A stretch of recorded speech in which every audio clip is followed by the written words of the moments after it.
안녕하세요. 수요일 아침 묵상 시간에 오신 여러분 환영합니다. 오늘 우리가 읽을 하나님의 말씀은 사무엘하 3장 1절에서 16절까지의 말씀인데요. 제가 읽도록 하겠습니다.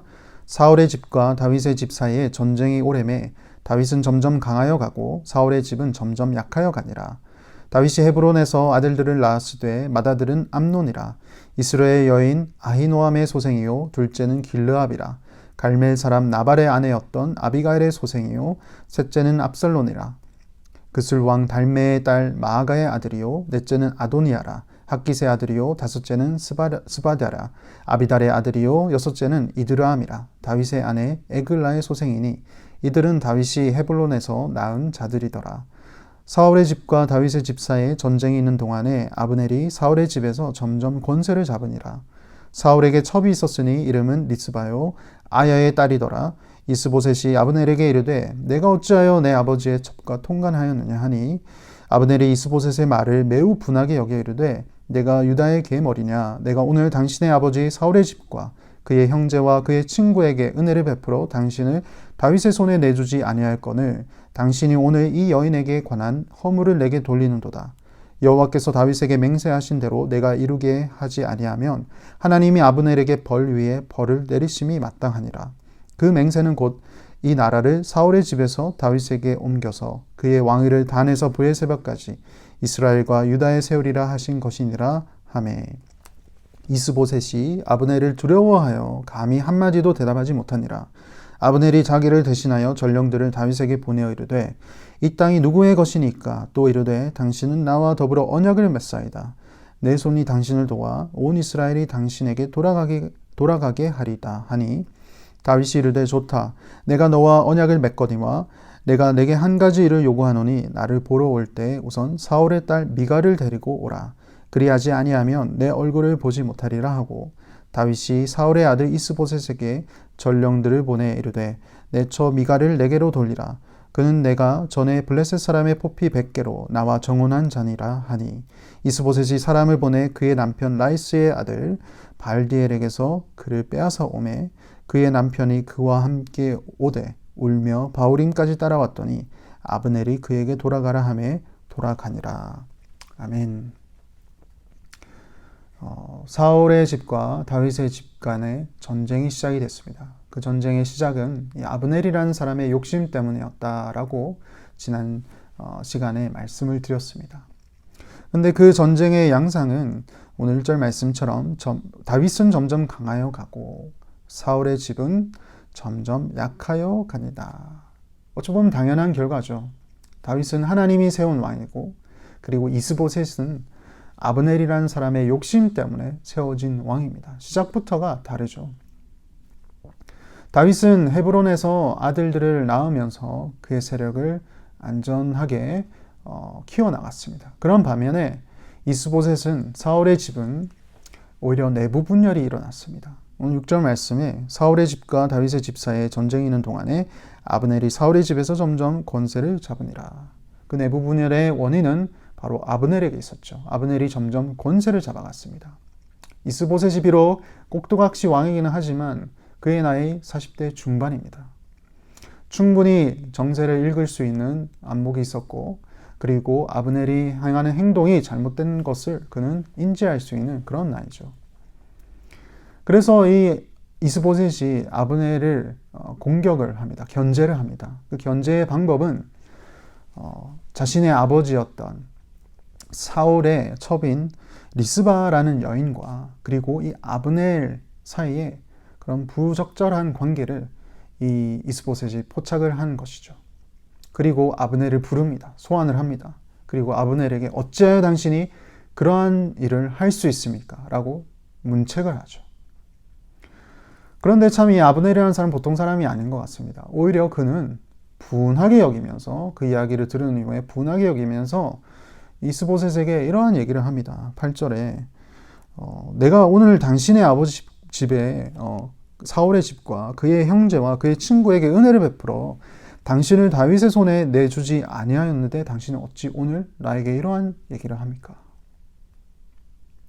그리고 그는 조금 더 강수를 둡니다. 저는 이제부터 당신을 도와주지 않고 다윗의 진영에 가서 그에게 손을 내밀 것입니다. 그리고 그 이야기를 하는 것이 9절 말씀이 이런 얘기를 합니다. 여호와께서 다윗에게 맹세하신 대로 내가 이루게 하지 아니하면 하나님이 아브넬에게 벌 위에 벌을 내리심이 마땅하니라. 그는 하나님의 약속의 말씀까지 들먹이면서 그것을 이용하면서 자신의 행동을 정당화시키고 있는 그런 무서운 사람입니다. 그런 얘기를 들은 이스보셋의 반응은 그를 두려워하였고 한마디도 꺼내지 못하였죠. 이스보셋은 그가 내린 결정에 대해서 속전속결로 그 일을 이행합니다. 다윗을 직접 접선을 하죠. 자신은 이미 다윗의 진영의 블랙리스트이기 때문에 직접 찾아가는 기보다는 전령들을 보내서 다윗에게 제안을 합니다. 다윗이여, 저와 함께 언약을 맺읍시다. 제가 당신을 도와서 이스라엘의 왕이 되도록 할 터이니 당신은 나를 받아주세요. 사실 다윗은 처음부터 사울의 집에 대한 원망이나 그런 앙심을 가지고 있는 사람이 아니었습니다. 오히려 그는 이 전쟁을 종결시키고 어떻게 하면 피를 덜 흘리며 동족을 하나로 합칠 수 있을까, 그런 고민을 하고 있던 사람이죠. 그런데 이스라엘의 실세라고 하는 이 아브넬이라는 사람이 그런 제안을 하자 사실 마다할 이유는 없었습니다. 그래서 그 제안을 받아들이고 합니다. 단 조건을 내걸죠. 그 조건은 자신의 첫 번째 아내였던 사울의 딸 미갈을 데려오는 것입니다. 이 미갈은 다윗이 예전에 사울을 위하여서 참 일을 했을 때 사울이 그에게 준 아내죠. 자신의 딸 미갈을 다윗에게 주었습니다. 하지만 다윗이 점점 강성해지니까 질투심에 의해서 사울은 그에게서 아내 미갈을 빼앗아 옵니다. 그리고 다른 남자에게 주죠. 그 남자가 바로 오늘 15절 말씀에 나오는 발디엘이라는 사람입니다. 그리고 다윗은 도망자 신세가 되었고 그의 첫 번째 아내였던 미갈을 다시는 볼 수가 없었던 거죠. 그런데 이 전쟁을 종식시키려고 하는 그런 상황 속에서 이 자신의 아내였던 이 미갈을 다시 되찾아올 수 있다면 그 아내는 사울의 딸이기 때문에 오히려 조금 더 평화적으로 이 일을 종식시킬 수 있지 않았을까. 아마 그런 생각이었던 것 같습니다. 참 아브넬과 참 다르죠.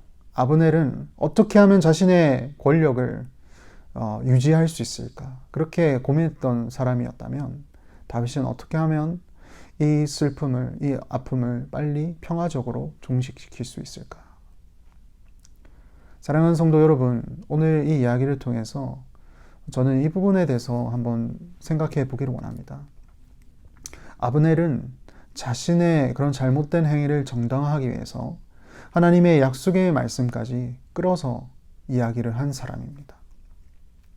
참 오늘날 참 교회를 향한, 특히 크리스찬들을 향한 안 좋은 비방의 소리들이 뉴스에서 참 많이 나옵니다. 그 대표적인 이유 중 하나가 어찌 보면 이 아브넬의 모습이지 않을까라는 생각을 해봅니다. 자신의 욕심을 관철시키기 위하여서 하나님의 말씀을 빙자하여 그 말씀을 이용하는, 악용하는 참 그러한 사람들 때문에 크리스천들이, 기독교인들이 참 안 좋은 소리를 듣고 있지는 않나. 사랑하는 성도 여러분, 오늘 하루를 살아가실 때 우리는 이런 아브넬의 모습처럼 살지 않기를 바랍니다.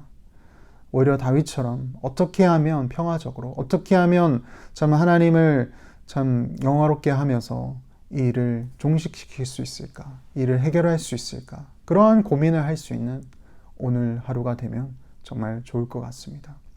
그런 마음을 가지고 오늘 하루를 또 살아가는, 또 승리하는 그런 귀한 하루 되기를 바라겠습니다. 기도하겠습니다.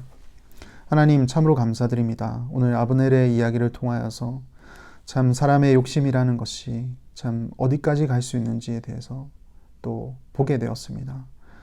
참 하나님의 약속의 메시지를 거론하면서까지 자신의 잘못된 행위를 참 정당화하려고 하는 그 모습은 어찌 보면 참 죄악에 물든 인간의 그런 표면일지도 모르겠습니다. 하나님, 우리라고 해서 그러한 실수를 범하지 않으려는 그런 아니란 생각을 지워버리게 하시고 오직 오늘 하루를 살아갈 때 늘 나의 마음속에 그런 싹트는 그런 욕심과 탐심을 경계하며 오직 하나님의 말씀으로 그것을 채우며 참 하나님이라면 어떻게 했을까? 하나님이라면 이 상황을 어떻게 이겨냈을까를 늘 생각하며 오늘 하루를 또 살아갈 수 있는 우리 모든 성도님들 또 저가 될 수 있도록 주님 인도하여 주시옵소서. 그리하여 세상에 참 안 좋은 모습으로 비춰주기보다는 세상의 빛과 소금으로 정말 좋은 역할로 세상을 이끌어 나가는 그런 우리 모두 될 수 있도록 하나님 우리를 선하게 인도하여 주시옵소서. 감사하고 예수님 이름으로 기도합니다. 아멘.